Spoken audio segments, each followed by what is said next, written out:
Vande Mataram students.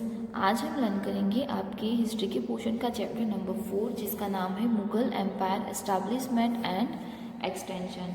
Mughal empire जो है उसका एस्टैब्लिशमेंट और उसका एक्सटेंशन यानी कि उसकी स्थापना, और उसकी स्थापना हो जाने के बाद वो कहाँ तक फैला, उसका विस्तरण कहाँ तक हुआ, उसके बारे में। तो इसमें हम बहुत सारे मुगल शासकों के बारे में देखेंगे। कुछ ऐसी लड़ाई हुई है जो कि अभी भी इतिहास में जिसका नाम है, तो उसके बारे में देखेंगे, लर्न करेंगे, इन्फॉर्मेशन कलेक्ट करेंगे एंड देन उसके एडमिनिस्ट्रेशन के बारे में लर्न करेंगे। ओके, बहुत सारी चीज़ें और बहुत सारे ऐसे बादशाह जो कि नवाब जिसको बोलते हैं, जो मुगल एम्पायर के टर्म में, तो उन सब के बारे में लर्न करेंगे।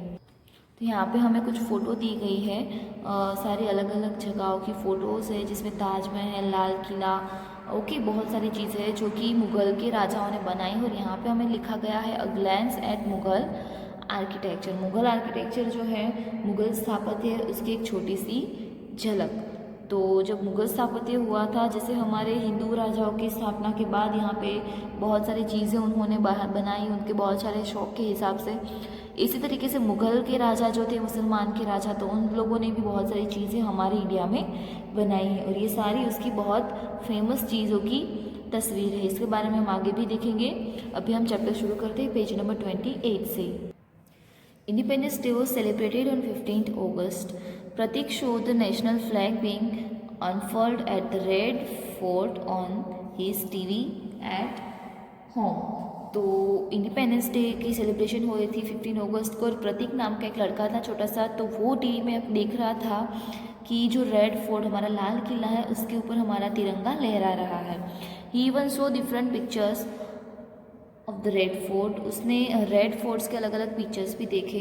The next day Prateek asked his class teacher all about the red Fort. अगले दिन उसने ये रेड फोर्ट के बारे में अपनी मैम को पूछा। His teacher downloaded pictures of the red Fort as well as picture of the other architectures monuments from the internet and show them to the students. उसकी टीचर ने क्या किया कि रेड फोर्ट के पिक्चर्स डाउनलोड किए, दूसरे architectures, दूसरी जो बांधकाम थे, दूसरी चीज़ें बनाई हुई थी, उसके पिक्चर्स डाउनलोड किए इंटरनेट से, और कुछ मोन्यूमेंट्स यानी कि कुछ स्मारक थे, उसके पिक्चर्स डाउनलोड किए और अपने बच्चों को दिखाए। While showing the picture, the teacher told him that about monuments were constructed during the Mughal period. She dictated to them all about the Mughal rule. अभी जैसे जैसे वो पिक्चर्स बताते गए, वैसे वैसे उसकी जो टीचर थे उन्होंने सारे चीज़ों के बारे में उनको बताया, और ये भी बताया कि ये सारी चीज़ें मुग़ल साम्राज्य के दौरान बनी हुई है, जब मुग़लों का शासन था उस समय बनी हुई हैं। और उन्होंने मुग़ल रूल के बारे में भी उनको बताया कि उसका साम्राज्य कैसा था, इसके बारे में भी उन्होंने इन्फॉर्मेशन दी। तो वो जो टीचर इन्फॉर्मेशन दे रहे हैं वो हमारे यहाँ पे चैप्टर में इंक्लूड हुआ है। तो इस तरीके से आपको लर्न करना है ये चैप्टर। ओके, तो शुरू करते हैं नेक्स्ट पैराग्राफ से। Delhi was under Ibrahim Lodi's rule during that time Babur rule in Kabul Afghanistan. अभी दिल्ली जब इब्राहिम लोदी के अंडर में था, दिल्ली पे इब्राहिम लोदी का शासन था, उस समय काबुल अफ़गानिस्तान में बाबर का शासन था। Babur was the ruler of Mughal dynasty. Babur जो मुग़ल साम्राज्य का एक शासक था। ही अटैक दिल्ली इन 1528 को उन्होंने दिल्ली के ऊपर अटैक किया।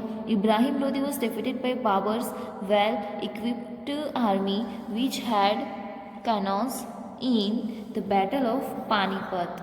तो अभी बाबर ने इब्राहिम लोदी के ऊपर अटैक किया, तो उसमें इब्राहिम लोदी की हार हुई। तो पानीपत के मैदान में उसने अटैक किया था, और उसकी हार क्यों हुई? तो वेल इक्विप आर्मी जो बाबर की पास बहुत सारे साधन सामग्री के साथ बहुत बड़ी आर्मी थी।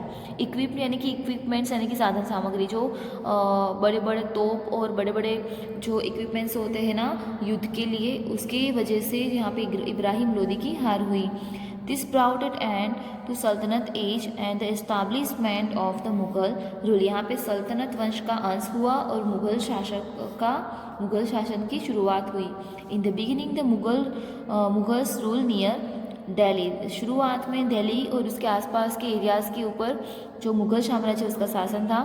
Babar won many battles and his descendants gradually extend the empire. उसके बाद बाबर ने क्या किया, धीरे धीरे करके बहुत सारे युद्ध जीते और अपने साम्राज्य का आगे बढ़ाया, साम्राज्य का धीरे धीरे विस्तरण किया।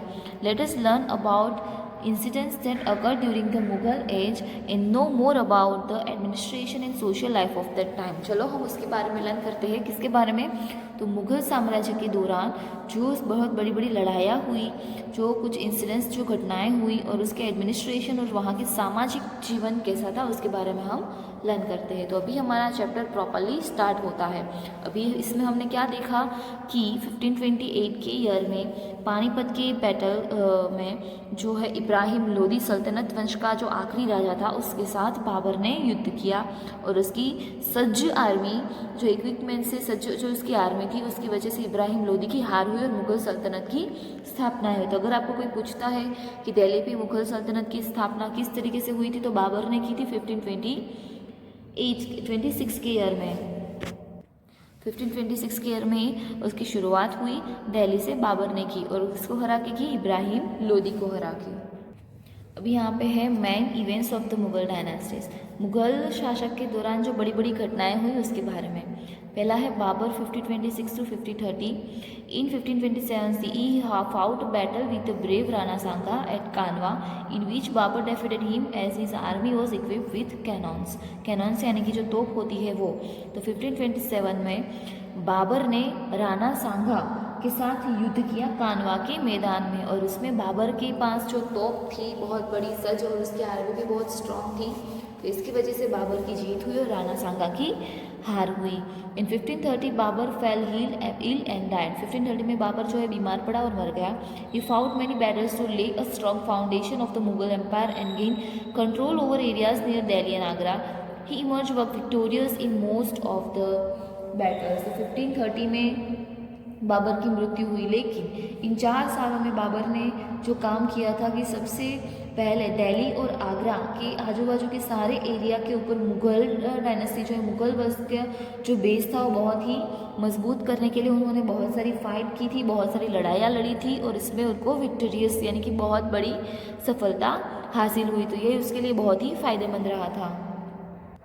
उसके बाद नेक्स्ट पोर्शन है हमारे यहाँ हमारे लिए Humayun 1530 to 1540 and 1555 to 1556। Humayun ascended the throne of Delhi after Babur according to his father's will। The kingdom was divided and each of his brothers inherited one province। he retains Delhi. अभी हुमायूं जो है बाबर के बाद हुमायूं दिल्ली के गादी के ऊपर आता है और अपने फादर के जो वसीयत है उसके अनुसार वो जो राज्य था उसको डिवाइडेशन किया गया और अलग अलग जो एरियाज थे वो सारे भाइयों को दे दिए गए और दिल्ली का शासन जो था वो हुमायूं के अंडर में आया था। Humayun had to struggle a lot against his brother Kamran and the Afghan. Humayun को अपने जो भाई थे कामरान और अफगान उनके सामने बहुत ही स्ट्रगल करना पड़ा था। क्यों? क्योंकि कोई भी राजा अपनी गद्दी के ऊपर आता है तो आजू बाजू के एरिया वो चाहता है कि सारे एरिया जो है वो कवर करो, फिर उसका राजा कोई भी क्यों ना हो, राइट। वो उसको अपने खुद के भाई के साथ भी बहुत बड़ा संघर्ष करना पड़ा था। Humayun was defeated twice by Sher Shah and he had escaped for 15 years in order to save his life। During that time Akbar was born in the place of the king of Amarkot. अभी शेर शाह जो थे उन्होंने हुमायूं को 2 times पराजित किया था और उसकी वजह से हुमायूं को 15 इयर्स तक भटकना पड़ा था और वो भटकते रहे। उस समय अमरकोट में राणा जो थे वहाँ पे अकबर का जन्म हुआ था। Humayun regain Delhi from the successor of Sher Shah और शेरशाह के बाद शेरशाह जब दिल्ली की गादी से उतरा तो वहाँ पे सरदारों का शासन था, राइट। तो सरदारों के पास से हुमायूं ने क्या किया, दिल्ली को फिर से हासिल कर लिया। जब तक शेरशाह थे तब तक हुमायूं को दिल्ली नहीं मिल सका था, लेकिन जब शेरशाह के शासन का अंत हुआ तो दिल्ली का शासन वहाँ के सरदारों के पास था, तो तब हुमायूं के लिए सरदारों के पास से वो शासन लेना बहुत ही इजी हो गया था। अभी हम लर्न करेंगे शेरशाह के बारे में। 1540 to 1545 तक उन्होंने शासन किया। Sher Shah Suri was an Afghan leader who had progress on his own. He defeated Humayun twice and therefore established a Sur dynasty and Delhi. Sher Shah एक अफगान सरदार थे और उन्होंने दिल्ली के शासन के ऊपर सूर्यवंश का शासन शुरू किया था और वो अपने खुद की मेहनत से अपने खुद के ऊपर से आगे बढ़े थे और उन्होंने हुमायूं को कंटिन्यूसली 2 टाइम हराया था और दिल्ली की गद्दी के ऊपर सूर्यवंश का शासन शुरू किया था। After gaining control over Delhi he won many other important battles. Delhi को कंट्रोल करने के बाद इसके बाद उन्होंने बहुत अलग अलग युद्ध बहुत सारे जीते। He then extend his empire from Kabul to Bengal and Malwa. Kabul से उन्होंने बंगाल टू मालवा तक अपना साम्राज्य बड़ा किया। After Sher Shah the Mughal dynasty was re establish in Delhi. Sher Shah के बाद मुगल डायनेस्टी फिर से एस्टैब्लिश हो गई। किन्होंने की, तो हमने अभी ऊपर लर्न किया है कि Humayun regain Delhi from the successor of Sher Shah. Sher Shah के बाद शेरशाह के सरदारों ने दिल्ली का शासन लिया था, तो उसके पास से हुमायूं ने फिर से अपना शासन वापस से ले लिया। तो आज हमें इतना ही लर्न करना है। आगे का पोर्शन नेक्स्ट वीडियो में लर्न करेंगे। तब तक आपको ये तीनों जो राजा है, बाबर, हुमायूं एंड शेरशाह, वो बहुत ही ईजी है। सिर्फ आपको ईयर याद करने की ज़रूरत है, तो आप वो ईजिली लर्न कर सकोगे। ओके, तो आपको याद कर लेना है। आगे का पोर्शन नेक्स्ट वीडियो में करेंगे। वंदे मातरम।